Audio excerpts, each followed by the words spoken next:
Okay, so we are live. Good morning, good afternoon, and good evening, whatever time zones you're from. Welcome to Conversations with Karuna once again this Thursday, and I have an amazing person with me today, Subir Verma. He's the head of HR and IR for Tata Power DDL, and he's been into human resources for several years now.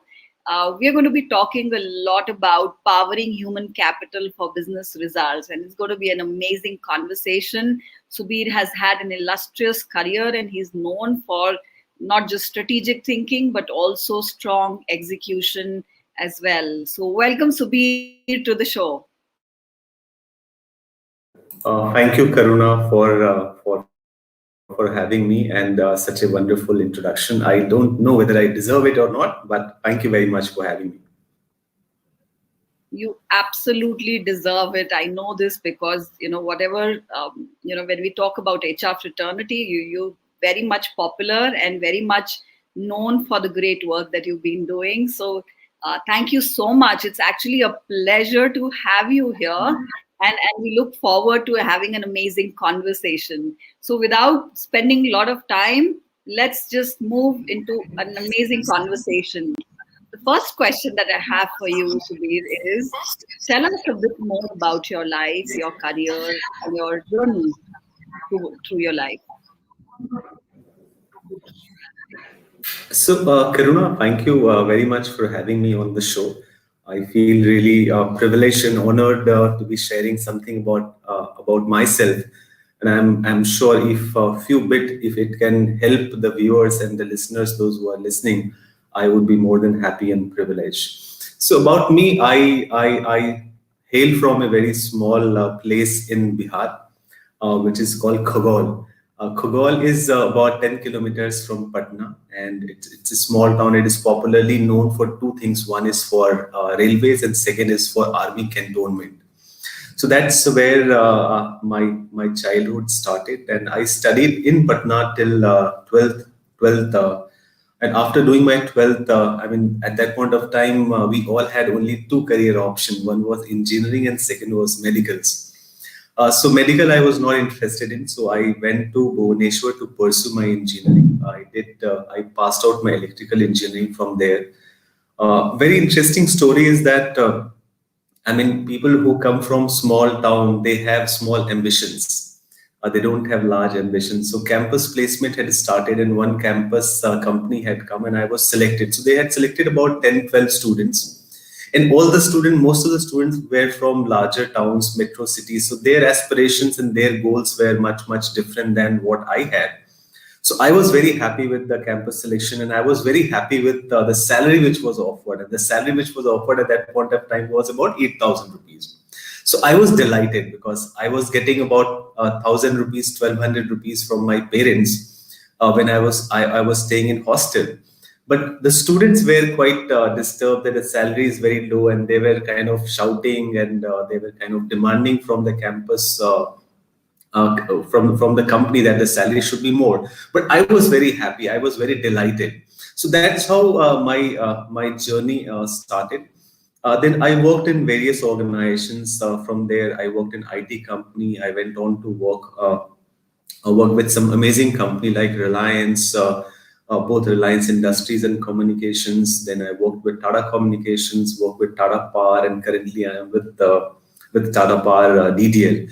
But what I would share during the journey, I was always very curious to create something beyond what I am doing in HR, create impact on lives of people who are probably interacting with me, or who are probably looking at me.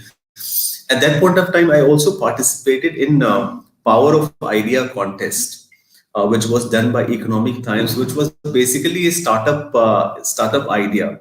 And fortunately, you will not believe that I was one of the finalists selected in the first edition of Power of Idea contest. So that point of time, I realized that my interest lies apart from what I am doing in creating something, and probably how it can have the larger impact. Then I went on to I mean I on on some other interest, I used to write for a lot of newspapers like Times of India, Hindustan Times, Competition Success Review, HR magazines, and so on and so forth. Which so the journey has been quite interesting, quite good. The two learning which I had from my career, starting from '96 till now, that I realized that at each juncture of my life, I met a lot of good people. So I strongly believe that world is full of good people, and they are willing to help you. So that is my strong learning which was there. And second learning I had is that you have to take risk in life, whether it is your career or whether it is your personal life or whether you want to pursue a passion. If you are not willing to take risk, you will settle for the ordinary. So sometimes in life you need to take risk to fulfill the dream which you had. So I'm quite pleased with the journey which I had, and I'm quite happy about it, Karuna. Amazing. I think it is such a beautiful journey that you've talked about, and coming from a small place to going, across the country, and impacting so many people, thousands of people in your life.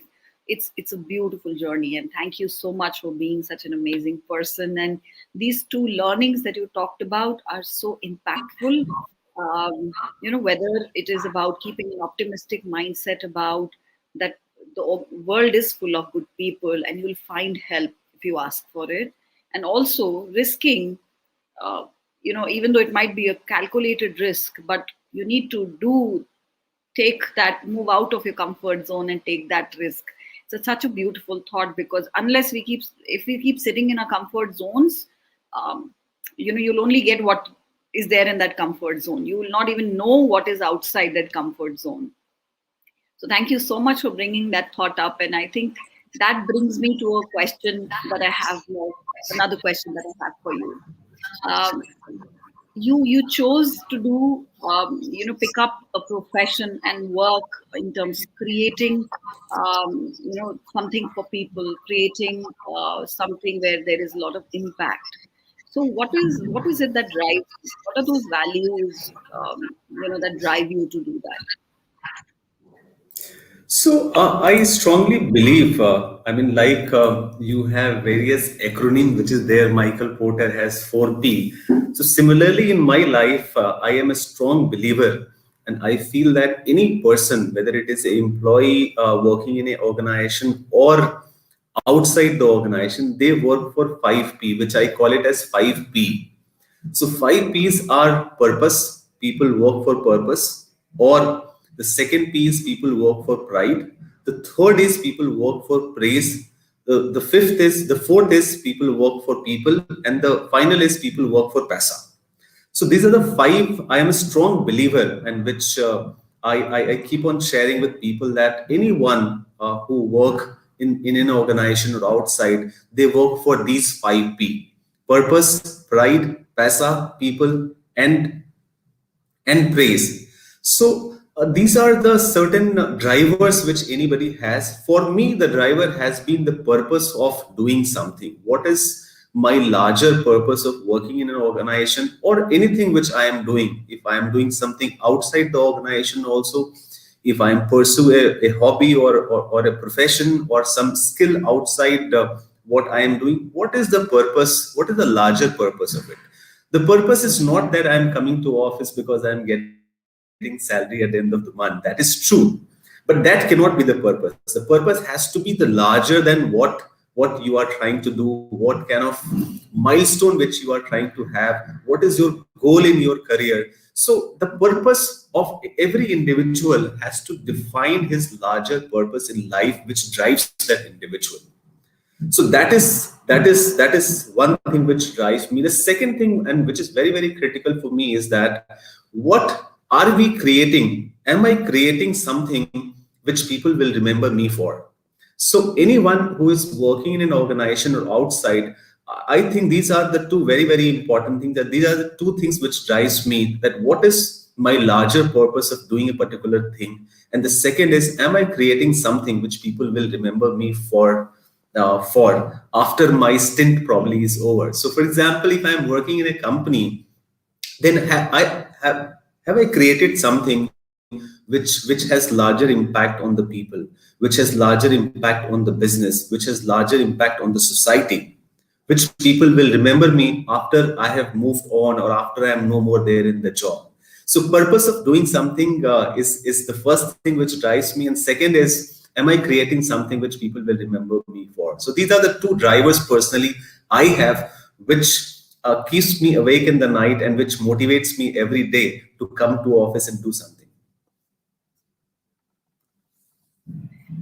Amazing. I think this is, you're so clear about it. Sometimes some people are not even clear about these things, that what is driving me.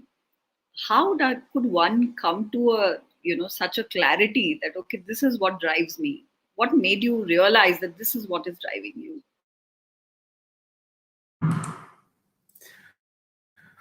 No, because see, I keep on coming across a lot of people who are there.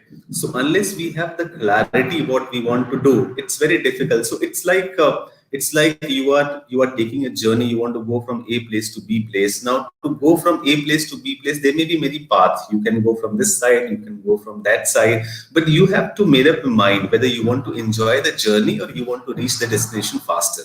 Both are good. I'm not saying that you should take path A or path B, but what are you trying to do? Do you want to reach the destination faster? If you want to reach the destination faster, you have to take the shortest route. But if you want to enjoy the journey and if you are not in hurry to reach the destination, then you should take the longer path and enjoy the journey. So it is on individuals that what they are trying to do, whether they want to enjoy the journey, they want to reach faster, and based on that, they should take the path. So, person need to be very, very clear whether it is a professional goal or a personal goal, that what motivates that individual, what will give happiness to that individual. Because ultimately, life is all about whether you are happy at the end of the day or not, whether you are contented at the end of the day or not.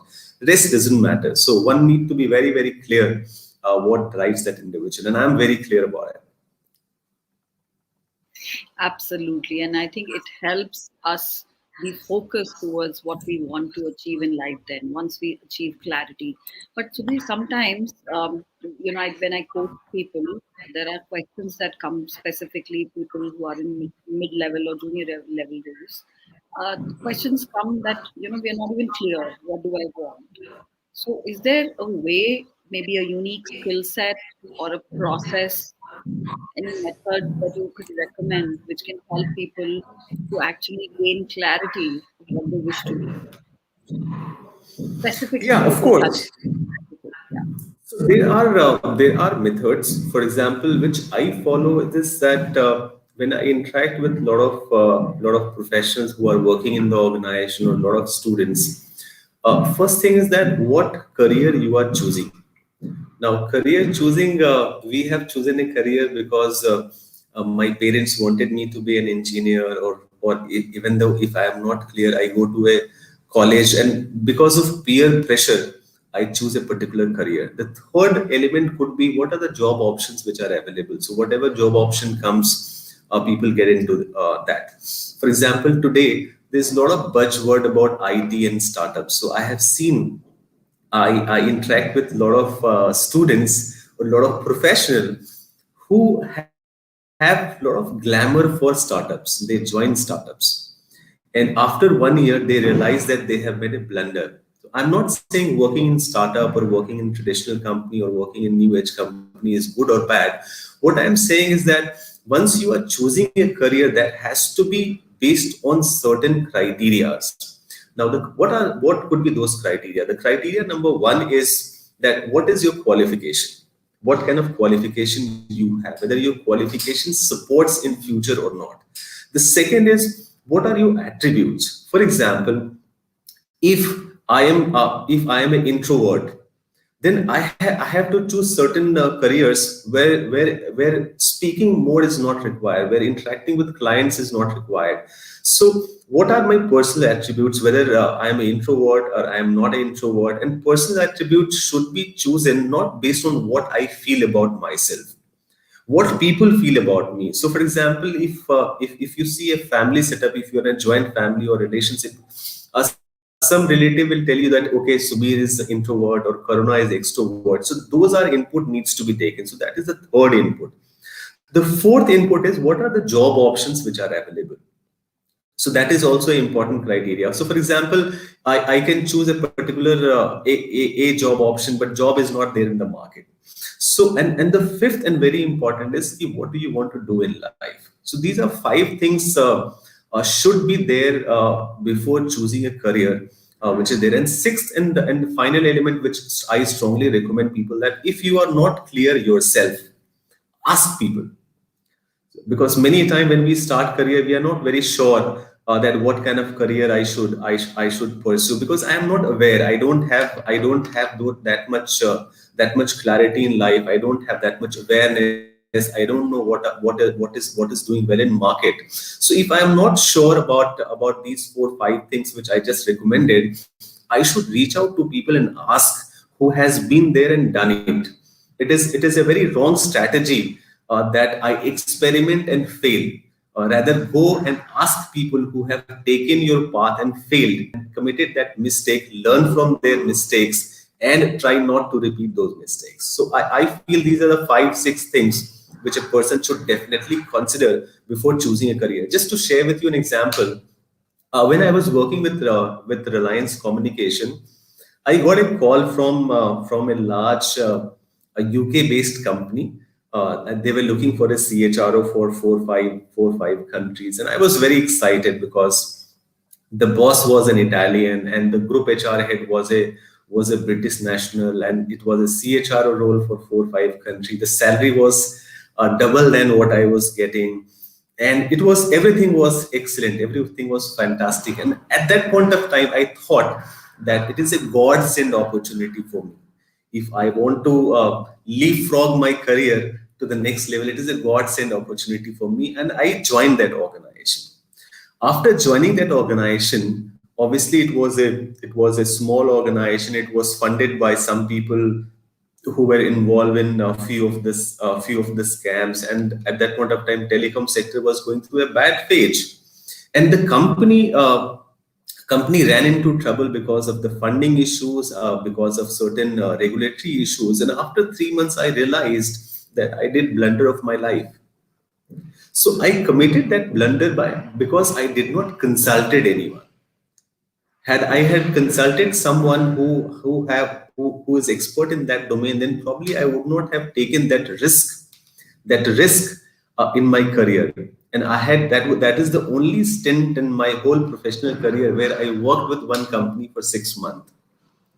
So that was a learning which was there, and which I take forward. So it is very very important that if you're not sure of something, you should reach out to people who have traveled that path, who have committed that mistake, who have achieved what you want to achieve, and seek help. That's a fantastic guidance, I must say, because why to make the same mistakes which others have made?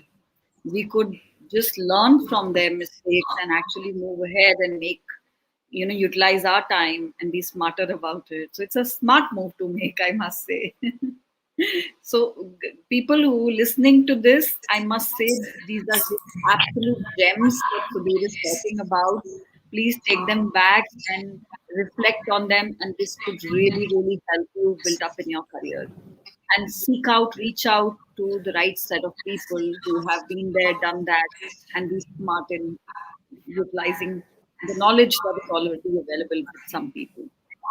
So thank you so much, Subir, for sharing this. I know you also have a YouTube channel where you, talk to people about job related, career related, progress, and also you are an upcoming author and you're planning to write a book as well. So tell us more about it. That why did you choose to, take both these things up? So, Karuna, what has happened is, like, being in HR profession for such a long time. Obviously, you are being approached, and I'm sure other HR heads or HR managers who are there in different companies, they are also approached by hundreds of people on various social media platforms, whether it is LinkedIn, YouTube, Twitter, or Facebook. They approach you. They approach you because they feel that you are in a position to help them. Now, the problem which happens that whether it is me or somebody else, even though we are trying to help or we genuinely want to help people, we would not be able to help everybody. So, for example, when you ask me to accept your LinkedIn request, I have about 300 LinkedIn requests which is pending. I have already reached about 30,000 connections. So I have to go delete the old connections to be able to accept the new one. So similarly, like me, a lot of people receive requests to help that I'm looking for job, I lost job during this pandemic time, or because of whatever reasons. Now, some we are able to help, but most we are not able to help, or personally, I am not able to help. So I thought that it is very important that I should be able to, in my small way, whatever little I know, I should be able to reach out to more number of people and tell them the art of getting job. Instead of giving fish to a person, it is very important to teach them fishing. So that's the objective was there, that I should be able to tell people the tricks of getting job. There are many various way to reach out to job people. There are various way for people to prepare how to get those jobs. So that was the objective, and I also thought I will also pull in my friends who are different HR heads from different organization, and also say, for example, Tojo Jose, who is CHRO of Muthoot Finance, or Harjeet, who is part of Reliance Geo. They come and talk about how they do hiring in their sectors. So obviously, if a CHRO is coming from some organization, and if I forward a profile to him, and if they have a vacancy, they try to help. So I, as an individual, if I am able to help 10 people with this platform, the channel. The YouTube channel which is there, I'm trying to reach large number of people and try to support them in finding a job. The book is also about that. The book is called Job Search Secrets. So this is also the sole aim of the book, or the YouTube channel, is that how I am able to reach out to large number of job aspirants, large number of students, and tell them how to get a job. Now, this book or this channel, especially the book, is not about the regular thing which are available on social media. Now, social media is full of tips and tricks which are there, but unfortunately, very few tips and tricks is written by the practitioner. People who are responsible for hiring, people who are responsible for HR. There are very few tips available by them. Now, what happens is people get lost. So if you go and search, say, YouTube, or if you go and search LinkedIn, you get thousands of articles. Now, if I am a job seeker, I don't know which one to read. Can I get everything at one place, which will probably help me in finding a job better? Can I get at one place which will help me in finding those tricks? To give you an example, for example, social media. Now, company, if India is hiring, say, about 1 lakh people every year, only 30,000 vacancy get published on social media or any job portals. Remaining 70% jobs does not get published. Now, the book, one chapter of the book talks about that. How do you reach those 70%? Because if you reach those 70%, your chances of success is very, very high. If you are going to say, give interview. Now, for like me, if I'm going to give interview, there would be 100 of people who are going for interview. Why would a interviewer select me or not other 99 people? So these are a lot of practical tips which has been spoken to in this book. I'll give you one more example. Now, suppose Karuna or a HR head or a manager gets a LinkedIn request. So most of the request which comes to most of the HR managers or HR heads, that I have lost job, please find attach my CV, please evaluate and help me. Now, that's a wrong strategy, because even if I want to help, even if any HR manager or HR head wants to help, he would not be able to help everybody. He would only help people to whom you know. To give you an example, Karuna, suppose I am in need of 500 rupees. Whom I will go to, or who will give me 500 rupees? So if I go to 100 people to whom I don't know and ask that, look, I'm looking for 500 rupees, please give me, chances are very less that they will give me. But if I go to people to whom I know, suppose I have built a relationship with Karuna, I interacted with you, you know me, there has been certain exchange of thoughts, you know me pretty well, decently well, even though I have never met you. But if I have created a connection with you, if I have created relationship with you, and after 3 4 months, if I ask Karuna, I am in need of 500 rupees, chances are more that you will help me. So this book also talks about that. How do you approach people? How do you find out people who can be of help to you in future, in your endeavor of finding a job, and what could be your strategy to build relationship with that person and ask for help later. So don't ask for help in the first communication which you are having with that individual. So one chapter of the book also talks about these things. So the book is all about secrets of job search. It does not talk about interview skill, how to prepare your CV, or what should be your body language. So these regular topic it doesn't talk about. It talks about tricks of the trade. The objective is very simple, that you should be able to find job faster, and you should be able to build relationship with about say 20 30 people lifelong, so that you are able to create that support system which will help you in finding job in future. These are golden nuggets, I must say, Subir, and thank you so much for sharing them. People who are listening to this, I'm sure they have found real value in this. I just want to add, to what you just mentioned, which is so important. And I also do a bit of work in, helping people build conscious careers, which is focused towards, creating a conscious career rather than just going with the flow. That's what it means, and being mindful about it and creating a career and not just looking for that job for a few years and then moving to something else. So what you just mentioned, in other words, I would just say that this is absolutely important that we do farming of relationships, not just be a hunter all the time, that we need things and we run around and ask for it. But when the time comes, what we need to do is build relationships, give in wherever we can, and then wait and watch that how you would survive and thrive in your career. Because as rightly mentioned by Tony Robbins, I always keep quoting him, your quality of relationships define your quality of life. And what you just mentioned was a complete concept, beautiful concept about building relationships for future. yeah, and it's very true, Karuna. And I mean, since you have given the opportunity, so I would also take to share that this book. Each chapter has certain free tools which people can utilize. There are many free tools which are available. So, for example, if somebody wants to prepare for interview, then what is the practical way to prepare for interview? So, these each chapter has certain free tools. Each chapter has what they need to do, and happy to share that this book is being published by one of the best publisher in the country, Penguin Random House, and should be out in the month of May. So, guys, just who are watching it, just keep a hang of it. In the month of May, you'll have some golden nuggets available to you, written by himself, Subir Verma.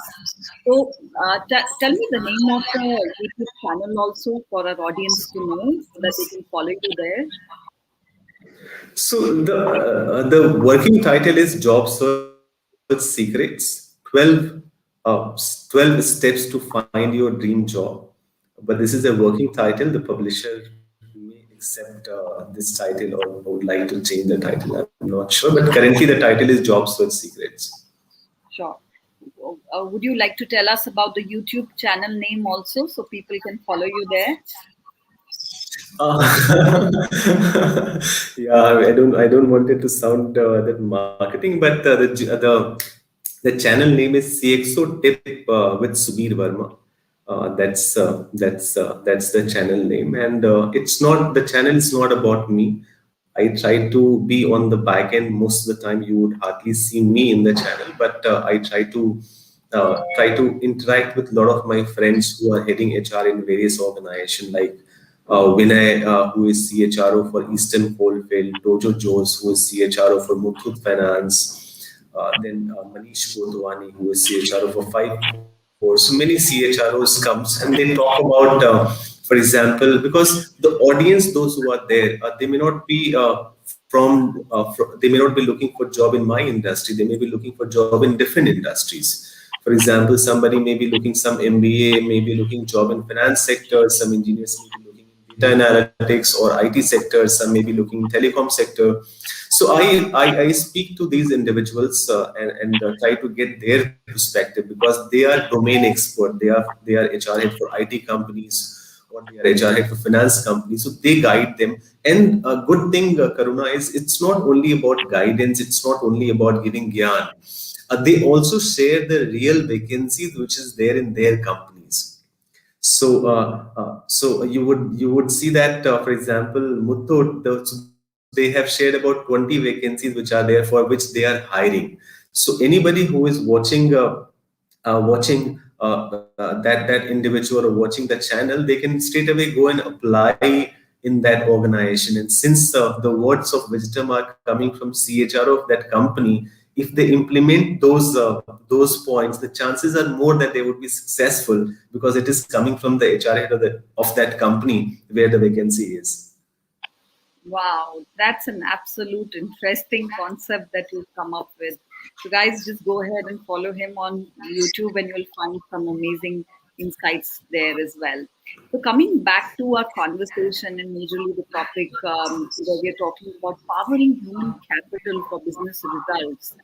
Um, Tell us a little more about, Subir, when it comes to your role, specifically now that you work for Tata Power DTL. Um, when we talk about current times, you know, human resources has a very different role to play, specifically post-COVID times. Uh, how are you seeing that this responsibility, the role that HR has, is important to power human capital and help them to drive towards stronger business results? What are some high-level responsibilities and roles that you see from an HR point of view?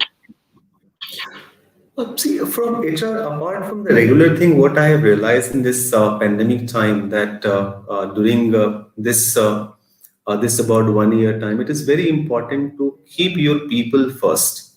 If you keep your people first, business will come. So focus on people, the business results would come. So that is something which we have realized. And one important elements I have realized is that people does not mean only the employees of the organization.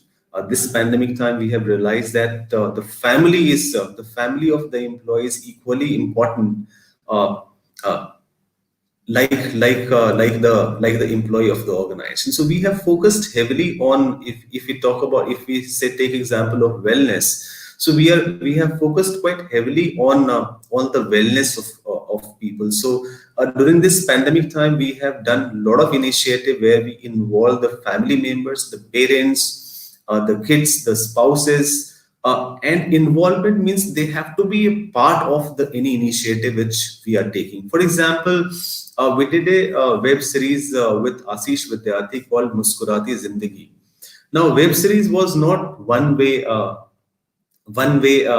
communication. So in that web series, the script was written in such a manner that each employee, a lot of employee also acted in that web series. A lot of employee kids also acted in that web series. So they felt a part of it. And obviously, if they are acting with a star like Ashish Vidyarthi, they also feel themselves to be a star.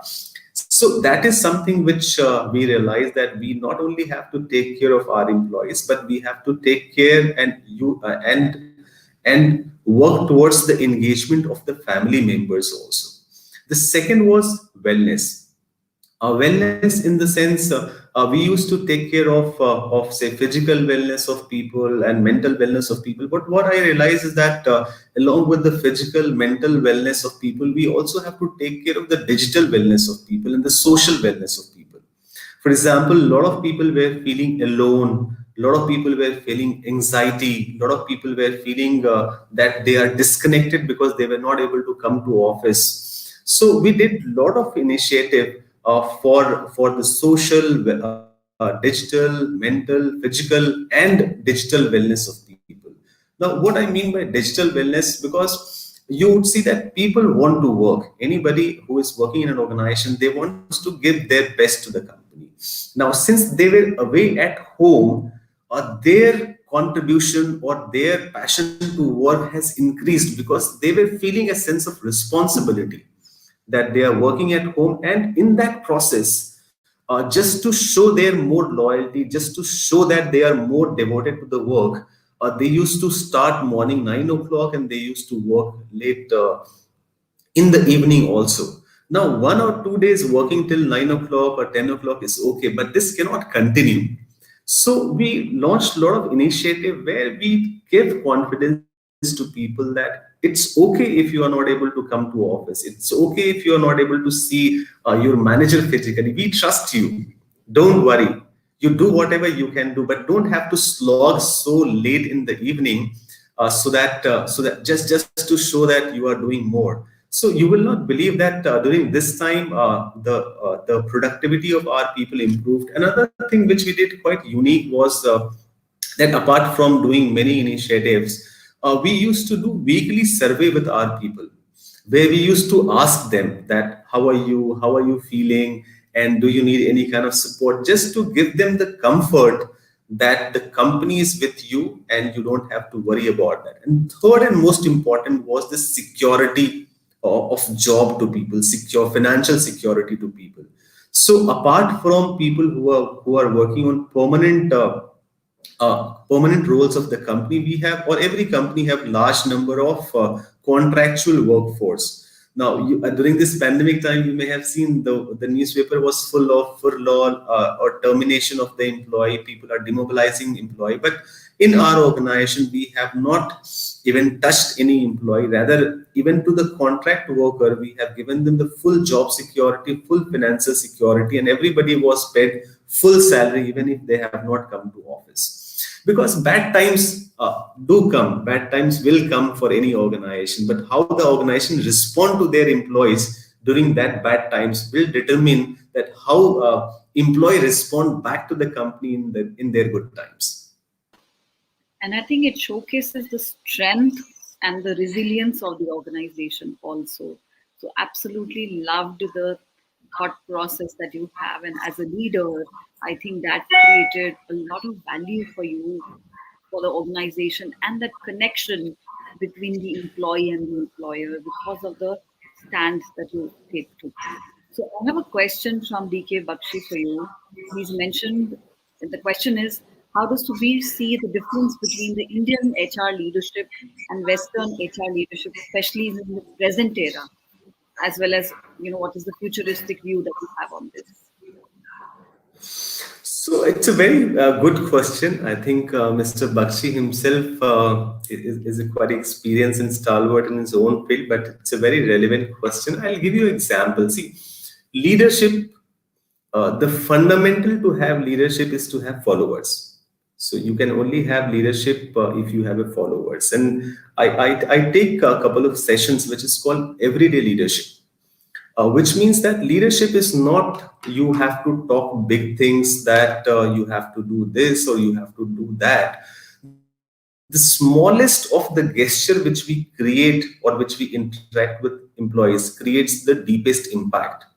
Like after 4 years or after 10 years, people don't talk about what kind of rating you have got or what kind of manager you have worked. The small gesture which leaders create, that is something which is important. Specifically, answers between Indian HR leadership and Western HR leadership.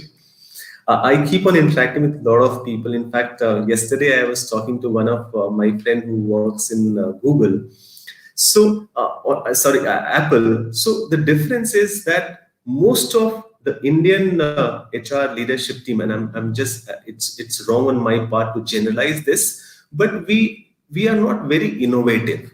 We are too much dependent on best practices, which we are too much dependent on great place to work, or XYZ input which comes.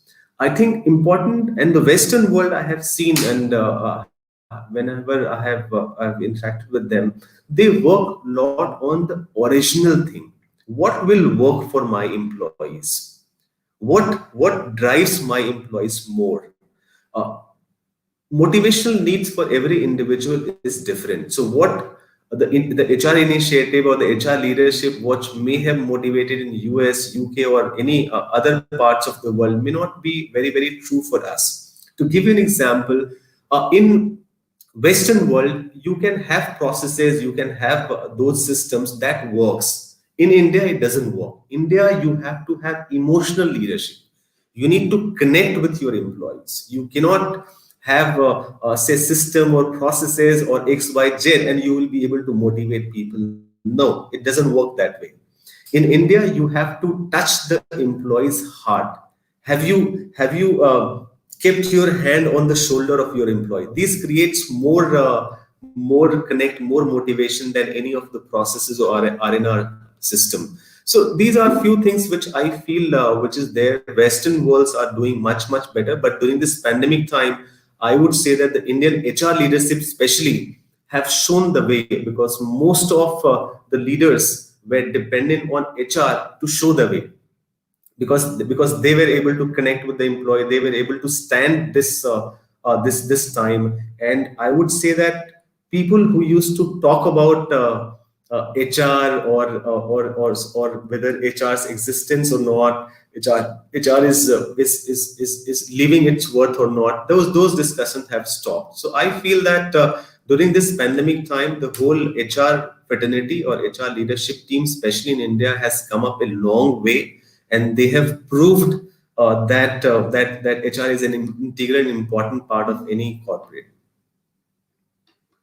Yeah, and actually, I see a difference in terms of that you correct that the impact of HR is strong, even though there were a lot of intangible benefits out of it.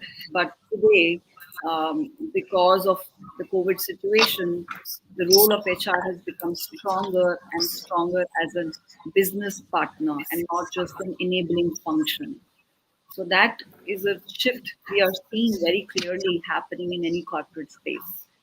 So having said that, going forward, what do you see, from an Indian HR leadership or Western HR leadership from a future? What are some trends that you foresee?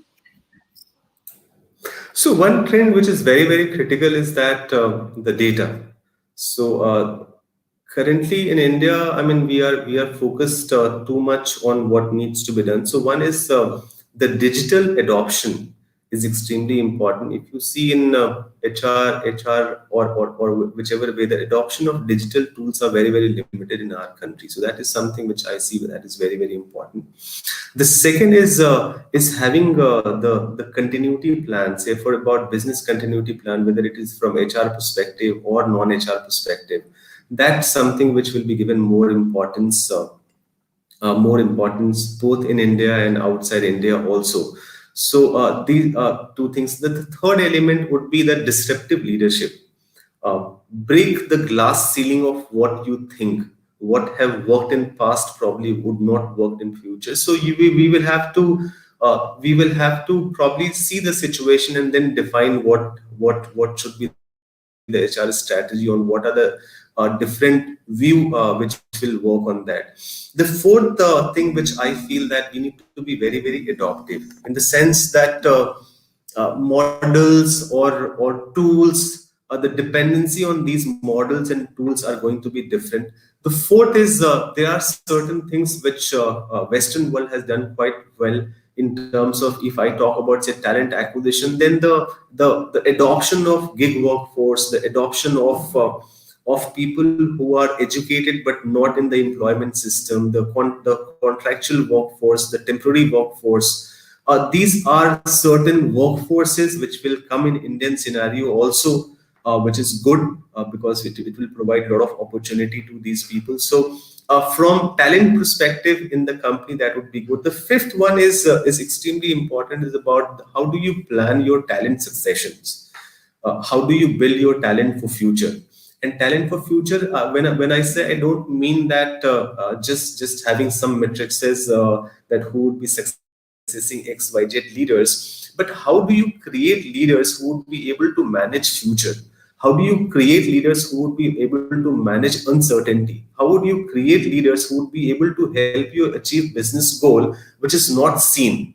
Because business planning, people probably will stop making business plan, 5 years business plan, or 7 years business plan. So we need to prepare talents who will be able to manage uncertainty, ambiguity, and also help you achieve business goal which is not seen today. The sixth one, which I feel, is that a lot of focus is going to be going to be on innovation and creating new business models. So, for example, if a company, say for example, a company is in power sector, then power sector cannot be only that you are generating power or you are distributing power or you are transmitting powers, but how can you create more businesses through the employee? How you can incubate more business which could be your larger business in future within the organization. So these are 6 7 things which I feel is going to be very very important. I think that's a very beautiful answer that you've given, which talks about so many interesting trends that are coming up. And I think in all of these trends that you're talking about, HR is going to play a strong role, not just as an enabling function, but actually as a business partner going along with business leaders and not just being uh, supporting in that space. So, having said that, I think I would like you to talk about what are certain tips that you would like to leave people with. Those who might be aspiring, people who are wanting to pick up bigger career responsibilities, or anybody who's sitting on the fence trying to decide what should be the next move for me in my life. So, would you like to talk about what could be some tips that we can take back? So, Karuna, I think I'll talk about 4 things. One is definitely that the bigger your dream is, the more important your team is. So, if you are working in an organization, you have to dream big. Only fulfilling your KRAs or coming to your office is run of the mill. If you want to create an impact, you have to dream big and give your best to achieve those dreams. You have one life, you have got one chance, so better utilize this chance to fulfill whatever you want to do, whether it is professional work or personal work. The second is use of social media. Now, social media is a big time waster. It has become like in our olden days, we used to get up in the morning, touch feet of our parents. So similarly, it has now social media. So people wake up and first they go and see LinkedIn, YouTube, Twitter, and Facebook. Mein kya ho raha hai? And similarly, it happens in the night also. So I feel social media is a big time waster. So if you are spending say 2 hours time on social media, you should define the purpose why you are using social media, and you should use it to your advantage than just browsing here and there, moving from one site to another and wasting time. So use social media to build relationship. Use social media to learn, which will help you fulfill your bigger dreams. The third is that you should take out time every day and learn new things. For example, HR profession. Currently, I'm trying to learn how to do coding. I'm trying to learn how to edit videos. So beyond your work, so anybody who's in marketing profession, they should try to learn what is happening in IT, strategy, HR. So apart from your domain, try to learn something every day and learn continuously. That is the third thing which I would say. And the final one I would say that is that you should forget you should forget that what you are going for office, and you are not going office just to make a living, but you are going to office to make living for life. So life is more important than anything else in life. So whatever you do, you should not forget to enjoy life. Enjoy the smallest thing in life. So life is more important than anything else. So whatever you do, enjoy life. So these are 4 things which I would share with the viewers. Amazing. And I think I got my learnings also from this that, when we talk about social media, I think I need to look at, okay, how do I, be much more smarter in utility, because a lot of us get in the habit of using it many a times. And it is at the end of it, when you realize that, oh, I've wasted 30 minutes or 1 hour, you just don't realize that it's a strong, important, productive time that you've lost.